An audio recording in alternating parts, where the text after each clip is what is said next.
to start the school board meeting, regular school board meeting, January 7th, 2026. It is now 6:16.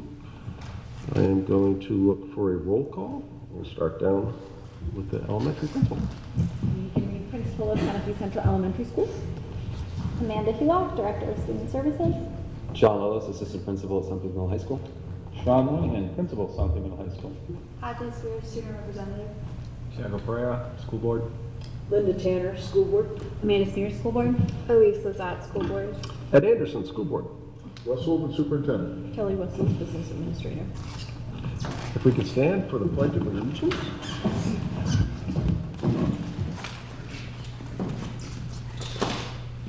I pledge allegiance to the flag of the United States of America, to the republic for which it stands, one nation, under God, indivisible, with liberty and justice for all.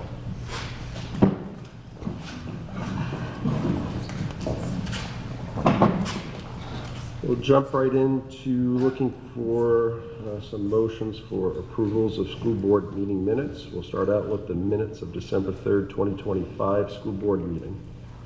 Can make a motion to approve the minutes of the December 3rd, 2025 school board meeting. I'll second. Does anybody have any questions, comments, concerns, or changes? No. Seeing none, all those in favor? Aye. We will move on to the minutes of December 3rd, 2025 ABC meeting. I'll make a motion to approve the minutes of the December 3rd, 2025 ABC meeting. I'll second. Questions, comments, concerns, or changes? Seeing none, all those in favor? Aye. And finally, the minutes of December 17th, 2025 policy meeting. I can make a motion to approve the policy minutes. I can second. I'll second that. Questions, comments, concerns, or changes? Megan's name is not spelled correct. I don't know if that matters. In the policy ones, In the minutes, yeah. I mean, I think it matters. but- we will correct that. Thank you. Thank you. Good spot. Seeing no other issues with that change, all those in favor? Aye. Moving on to agenda review. Agenda is good as presented. Public forum in accordance with policy BEDH. Is there anybody here from the public who would like to speak? Seeing none, we'll move on. School updates. Student representative. So just kind of coming off the break, I think everyone's starting to get back in the swing of things. We have midterms in less than 2 weeks, so everyone's kind of preparing themselves for the quarter to end and the semester to end. And then on the athletic sides of things, our basketball teams competed on Monday night. Our Nordic ski team had a race today, and then our Alpine ski team races on Friday. So busy, busy. Anybody have any questions? Is there any like school events coming up for the winter? Not really. We're starting. Student council is like getting back into it, and I think we're planning to do, or hoping to do, another lock-in, and maybe like a winter dance. But just kind of like coming off the holidays, I think everyone's like trying to get back in the groove. So, yeah. Mr. Moynihan will probably speak about it, but you guys are probably going to start thinking about next year's classes. Yeah, and a lot of the juniors have meetings with Mr. Cooney to figure out like post-high school things like that. So all of that's kind of coming up. And College acceptances are coming through. We've started to see some of that. yep. Very exciting. We'll move on to SCES. This is an exciting week for us at SCES. It feels like students are really energized from the break and they're really excited to be back at school, which is really fun. We're starting our 52nd annual, our 52nd annual winter activity program. So that's a long-standing tradition when you think about 52 years of a program happening. And this year we have 11 offerings for students, with the most popular option being skiing. We have about 100 students who will be skiing or snowboarding at Mount Santa Fe. The activities take place on 5 Fridays coming up, and transportation begins around 11 a.m. Students are back at the building by around 1:15 p.m. on Fridays, and I've mentioned one of these pieces, but we had a new addition. So the cost of skiing was defrayed for all families by a donation from Project Sunapee. And Mount Sunapee Ski Club provided 11 scholarships for students to help cover their costs. So we're really thankful for both of those groups helping to make the program possible for students to ski at the mountain. Other activities include things like winter sports, which is more like ice skating and snowshoeing. But then for those who aren't maybe as inclined to hit the outdoors, there's things like Let Go Your Mind and cookie decorating and gymnastics and dance. So all different things that students can choose from. LSPA also does a session for students in their learning center, which is exciting. And if we look back to our time before break, we're feeling very grateful about the annual holiday concert where our students showcased their artistic and musical skills. The event was very well attended, another great Sunapee tradition, and we're grateful for Mr. Ager's leadership in preparation and the evening performances. A great feature this year was we had a piano donated, and so Mr. Ager played live piano music that the kids sang to, and that was just a really special feature, I thought. Mrs. Cruz organized the Jingle Bell Blitz. So this is my first time getting to experience it firsthand, and it's 2 hours of very active community building on that Friday before we go on the winter break. And it was really fun to see not just how much the students pitched in together, but the staff. We had, Mr. Holden was in the house, Mrs. Hulock ran a group, and we had SAU staff coming down to help, and just a really joyful, active morning where students are asked to stretch in a number of different ways. So you gotta wait your turn, and you need to keep trying at a game that you might not have gotten the first time, and you might be frustrated that your team didn't win, but you gotta hang in there, and cheering on other people even though it might not be going well for you. Or maybe it goes all sunshine and roses for you, and you need to be magnanimous to other people. And so there's a lot of stretches, I think, that happen in those kinds of events. And really appreciative of those efforts.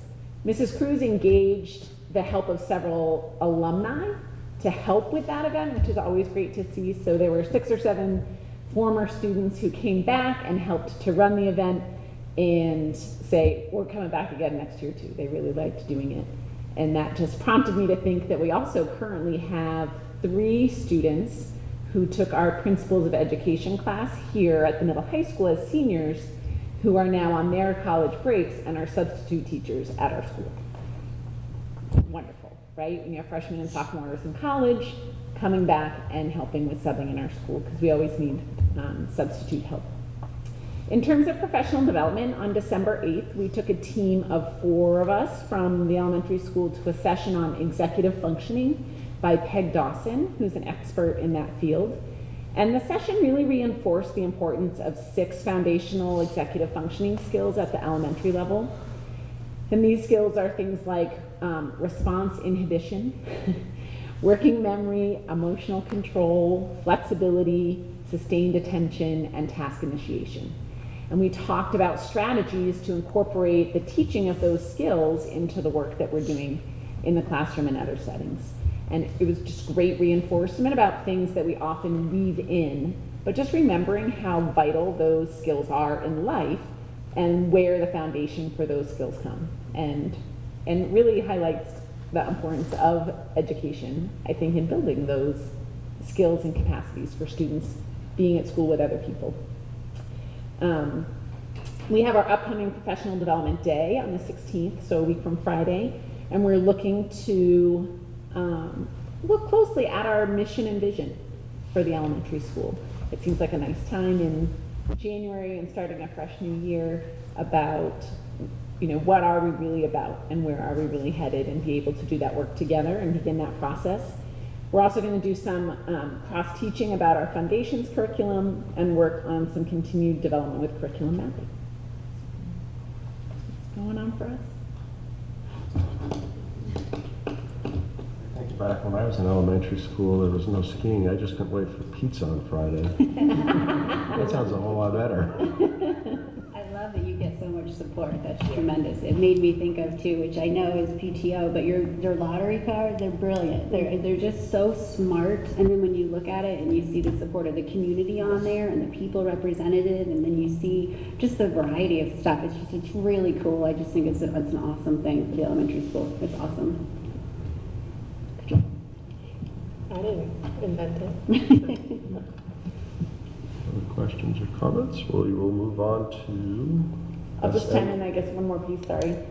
We are continuing to make progress with our playground design. So Mr. Holden and I did a walkthrough, I think I had mentioned, with the company who we had engaged, and we got a new plan over the break. We're meeting with our playground committee on Monday, hoping to finalize that design and then working toward the private fundraising that it will take to make it happen. But we're still continuing to move forward with that project and hoping to see visible, tangible progress within this 2026 year. Exciting. SMHS. Yeah, as Hadley said, we're back from the break, but it's been busy. Prior to the break, similar to the elementary school, we had a holiday concert, and while the elementary holiday concert it's the elementary holiday concert. It's a huge event. But what was nice here is we used a half of the gym, and it was the first year in a long time we're like, we might have to change that. We had people like spilling over, and so really good numbers at the middle school, and that's what we wanted for Mr. Ager. He's at the elementary school, and he came in and it was like built from the elementary school, built from the middle school. Our high school numbers are still small, but it's a work in progress, and so we're really excited that the elementary has come along so much, and we have good middle school numbers. So it was really a nice, well-developed middle school concert, which was nice. From a student council standpoint, they do a phenomenal job with our winter workshop. And so we have the winter workshop in the afternoon before we go. We have a lot of activities. Some are run by students, some are run by teachers. The student council does a nice job. I know that Hadley, you have to remind me what you did, but what was your activity this year? I did slime and cookie decorating. Slime? Very educational. Very educational. I don't know why, but slime is like hugely popular, right? It's like we have all these middle school kids sign up for slime. Mr. Fred was not able to do this year. He always does the Iron Chef competition, but we had people from Louis come in and did the Iron Chef competition.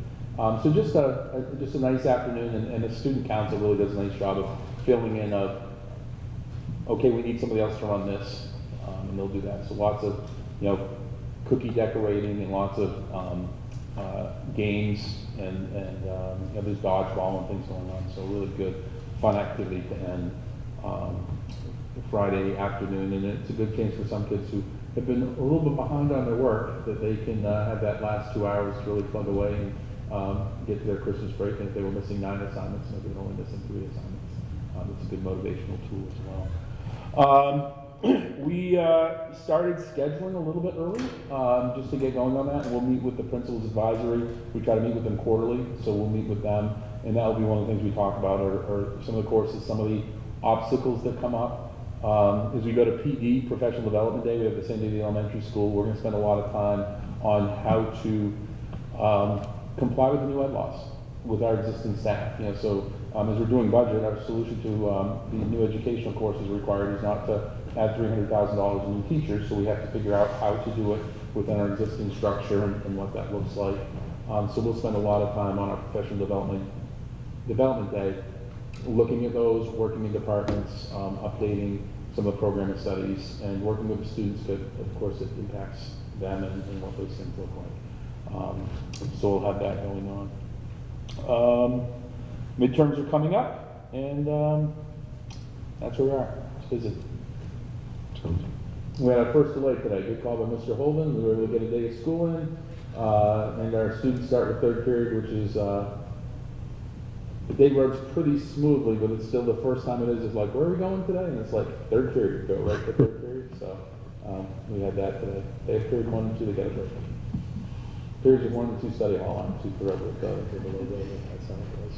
When you talk about scheduling every year, Mr. Moynihan, it makes me think about, I hate when we call our tuition kids the tuition kids, but all of our students let us have the ability to offer such a random and different assortment of classes every year. Like, it lets you be able to create schedules and have classes that might only have 5 kids in them, and it just brings such a more robust experience for the student, and I probably think the teacher, so I appreciate, and I don't know if everyone knows that you guys look at the schedule every year and you say, okay, last year we ran, I'm gonna make something up, we ran mythology, this year we're gonna run fairy tales, and that matters, because to your point, I've sat with kiddos who are trying to create a schedule, and there are blocks and you have to work through it, and they just get so much opportunity, and I do think having however many extra kids we have in the middle high school makes a tremendous difference. It gives it a fuller education. Yeah, and again, not to get too much into it, because you guys did a really good job speaking of that, but like, if I look at the 6th grade, for instance, we have 6 students who are tuition students there. The classes are essentially 18 and 18. So if you took the tuition students out of there, you'd be 15 and 15. We're not running a class of 31 6th graders. Like, I know that, right? We know that. So it doesn't really do that. And from a high school standpoint, what really happens is there's probably a few examples, not a lot, a few examples where you might be able to go from 3 sections to 2. But when you do that, if you don't have a few sections or 3 sections, you really start to limit where kids can go within their schedule. Because you're like, no, we only run this period, this period. So by having just a little bit of flexibility, that does that. Students are, they really are very involved with, from the principal advisory, we talk about the things we really do set it up with things that are of interest to them.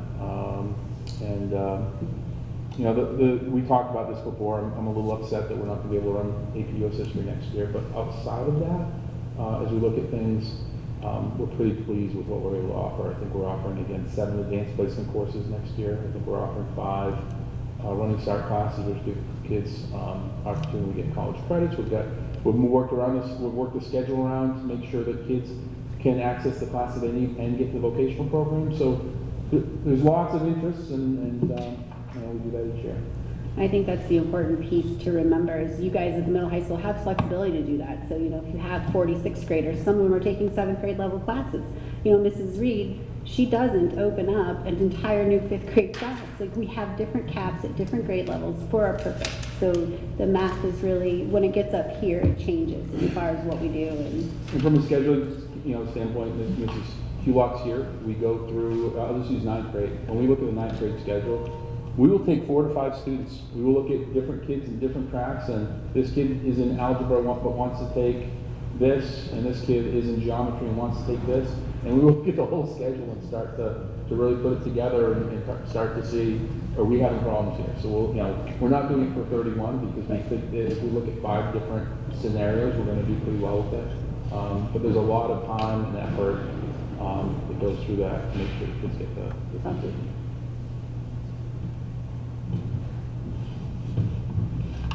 Questions? We will move on to the superintendent.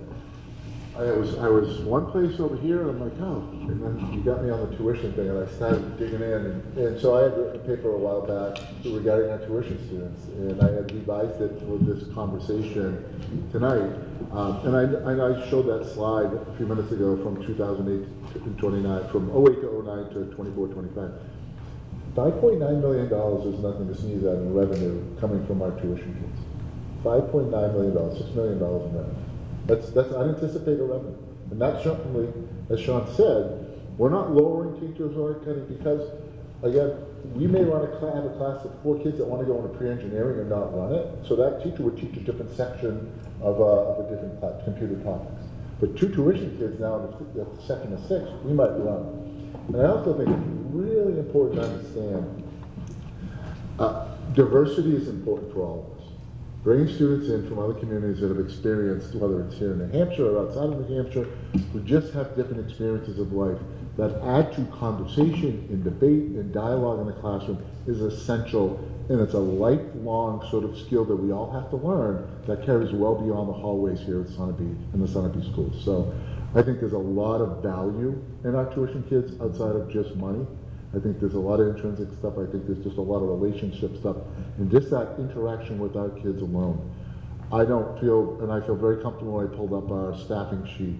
5 years, we've been pretty staffed pretty much the same way. And in that 5 years, we've had 38 kids, or we've had 90 kids, and we're still staffed the same way.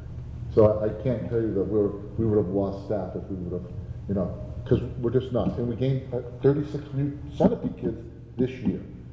Sorry, I just got caught off there, and I had to go back to it. Had a great meeting with the town. Sue, thank you for meeting with us prior to Christmas break.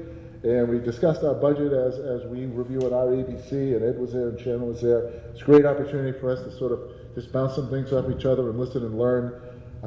Certainly empathetic. We both are of each other going through this process, and it's not, none of us do it with just any sort of callous. We understand there are certainly tax dollars and lives that behind those tax dollars. I say it a lot, I'll say it on deliberative session. For education right now, it's just unfair that the way the system sets up, it does tax the retired person that lives next to Chris against the educational system because of the funding formula. When the money has to come from your property tax, and that's the primary source of funding education in this state, and by the way, the state funds education at the lowest percent across the entire country, it just pits neighbor against school district. But unfortunately, I can't fix that, and hopefully our legislators can fix that at some point in time. But Sue, thank you for meeting with us. We greatly appreciate it. I sat in on the zoning and planning board, potential rezoning and planning of Lower Main Street. It was certainly an interesting meeting. It's not that's really going to affect us, I don't believe, as a school district. There's another public meeting that's coming up. If anyone's interested in going, you can also check out the town website. You can zoom on. I zoomed on from home. I was happy I did that. Apparently it was a very full room, and some overflow and some parking at the info station.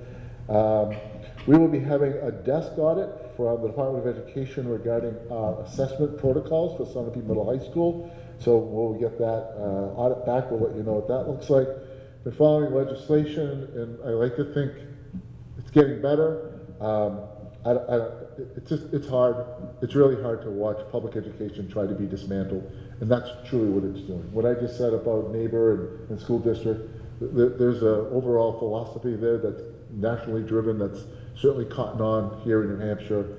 And elections have consequences, and there'll be some new elections coming up, and we'll see where we go from there.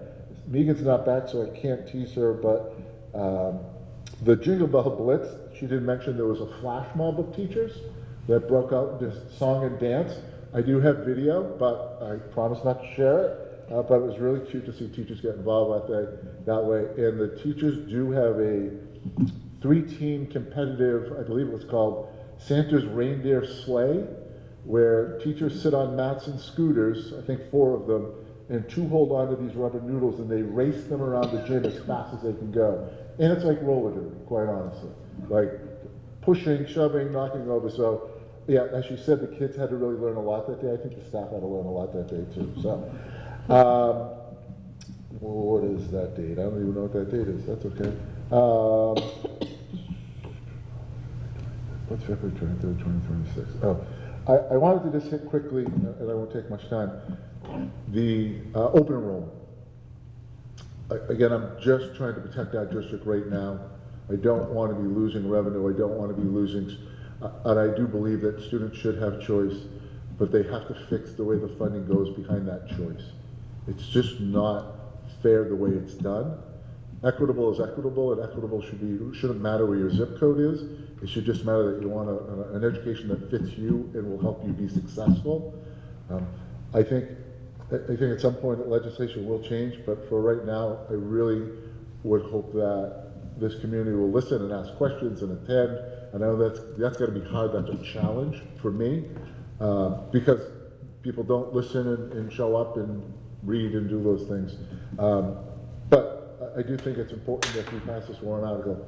It keeps us sort of protected for this year, lets things flush out, and then we move from there. I also think it allows us to continue being neighborly to some of our neighbors in our school district that tuition in. Again, if we went to $31,000 a kid, we're not going to get any kids. And I'm not going to lose staff, and I'm not going to lose teachers, but I'm going to lose revenue.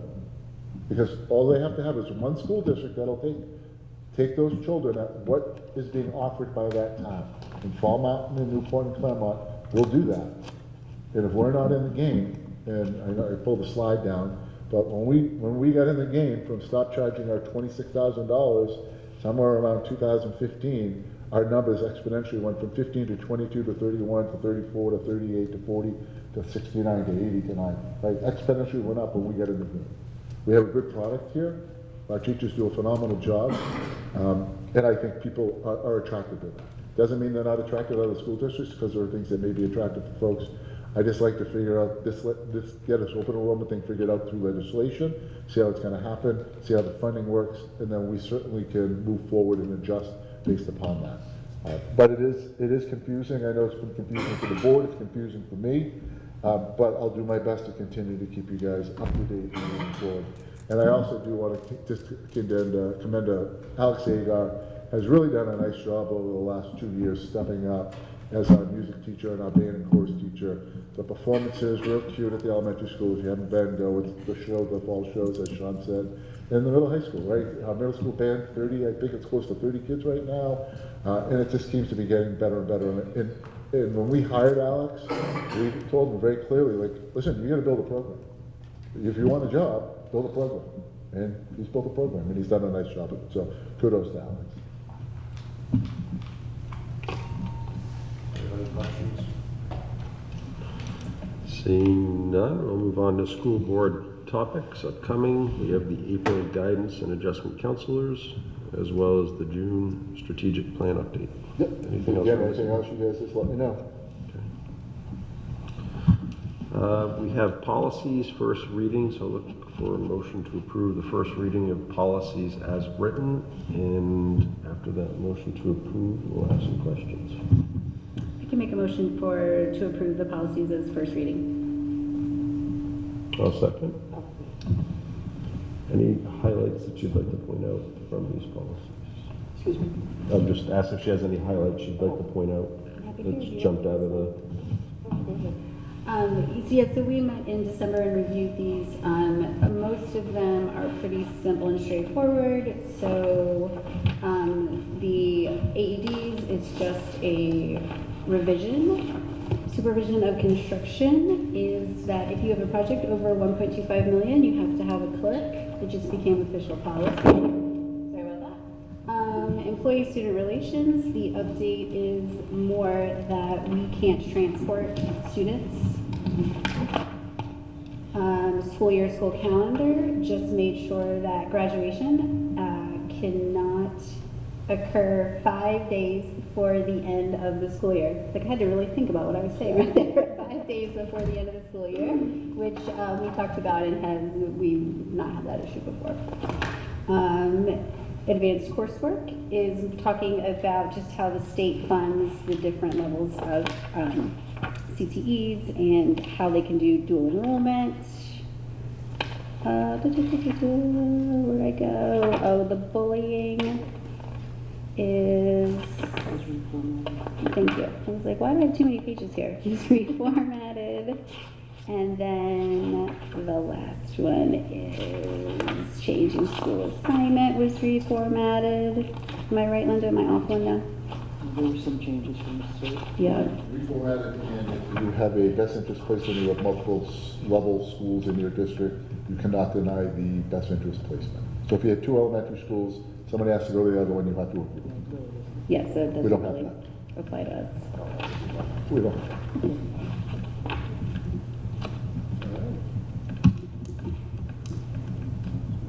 Any questions, comments, or concerns?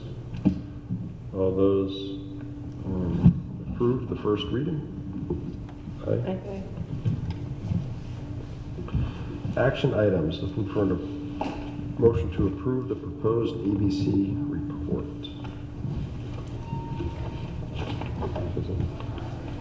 Make a motion to approve the proposed ABC report.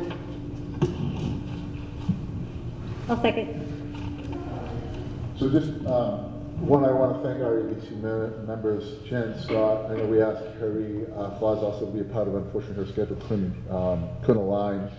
But I also want to thank and really compliment my directors, my principals, who show up, who do a lot of hard work, and again, trying to predict and give you a budget on what is, in October, that's going to take place in August of the following year, not even living a quarter of the year we currently had just budgeted for.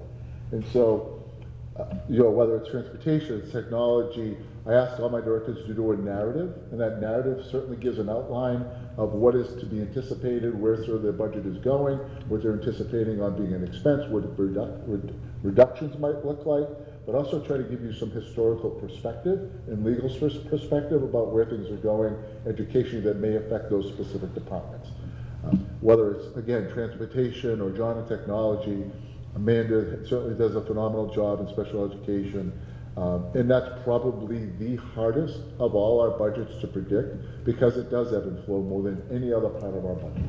Transportation, we can be pretty understanding about how many kids can fit on a bus, how many kids we have, and where those bus routes are. You get, 5 kids move on, I don't know, a road, Trowel Hill, that's a road, right? 5 kids move on Trowel Hill, I think I can figure that out on a bus, right? If I had to reroute a bus, I can figure that out. I got room to put a kid on a bus. 5 kids move into this district that require out-of-district services, that's hundreds of thousands of dollars that we did not budget for. And I will tell you, without being too revealing, we've had it happen to us. In August, we've had families move into this community that we required by legal IEP to provide services for students that cost us lots and lots of money.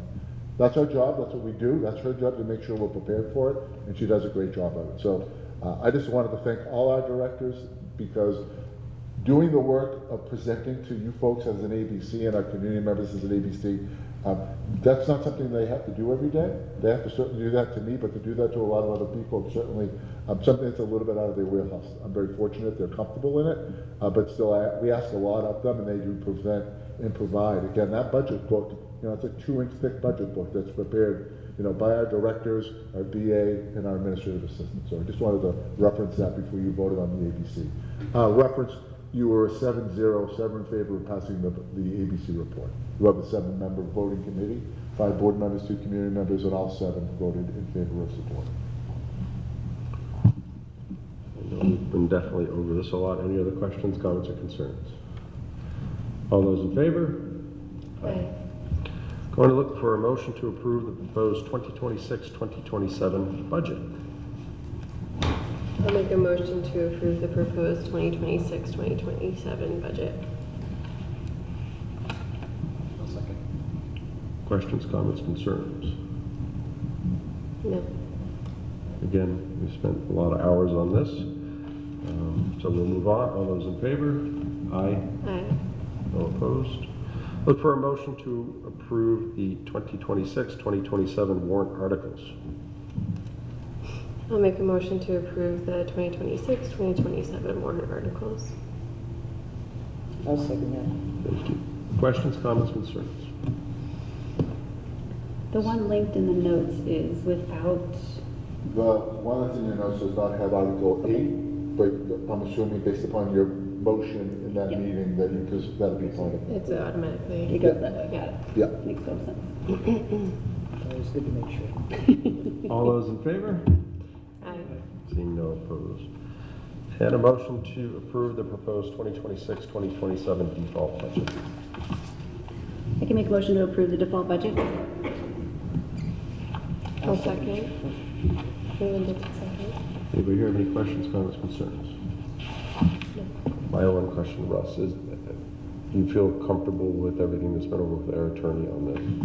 So again, I talked to the attorney yesterday, and he feels very comfortable with the way we've made our decisions. He feels comfortable with the special education director based upon her job and her experiences and her knowledge of her job and the students in a district and potentially maybe coming to her district and understanding what's in our IEPs, has the responsibility to make the adjustments in that budget as she sees fit from year to year. And I 100% agree, the default budget says, changes and objectives from your proposed budget, but you have to fulfill your legal obligation to an IEP. You're legally bound. I've said it to Chris, and I'm not saying that out of school, if he wants to take us to court, a judge needs to tell which is a default budget trump IEP, or does IEP trump default budget? Our lawyer says IEP trumps default budget. So IEP stays in because we were obligated by law to provide those services to our students. So the simple answer is yes. Okay. Logistically, if an out-of-district student moves in and they have an IEP and it's gonna cost us $500,000, it's cost us 500, we don't have a choice to say no. It's just, so the IEP, that, even if it's not in our budget, it doesn't matter. That makes sense to me, you know, and I agree with you, and I appreciate, especially in such a small town, and I've heard you say it before, I completely agree, the amount of, how careful we are about what we say. It is really unfair to say, you know, who's gonna be in that bus, on that, need those services, because if you're not careful, you can figure out the person, the child we're talking about, and I think that's really inappropriate. So I appreciate the work you do to look ahead and to make sure that we're covered and, you know, be respectful to the families that need these services. All those in favor? Aye. Information items, school deliberative session is February 2nd, 2026 at 6 p.m. and we hope we have lots of people come, listen, get educated, and make choices. Looking for a motion to approve the manifest as stated. I'll make a motion to approve the manifest as stated. I'll second. Thank you. No questions, comments, or concerns? All those in favor? Aye. No opposed? Agenda items for the next meeting, the board chair. We are going to bring you a calendar, a draft proposed calendar for the next upcoming school year. It's going by so fast. It is going by fast. And we'll have second reading of policies. Yes. And we will actually have we can have an overview of the deliberative session because we'll meet after the deliberative session. Excellent. We have no request to go into non-public, RSA 91A3, so I'm going to look for a motion to adjourn. I'll make a motion to adjourn.